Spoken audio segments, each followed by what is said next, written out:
Well, hello friends, this is John Hansmeyer and this is Food Flicks and Fun, and today I'm reviewing for you guys the Skittles concrete mixer from Culver's. This is what this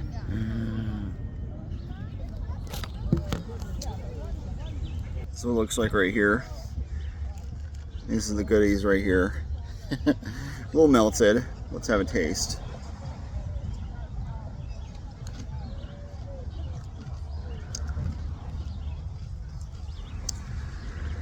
Well, it's got a nice crunch flavor to it.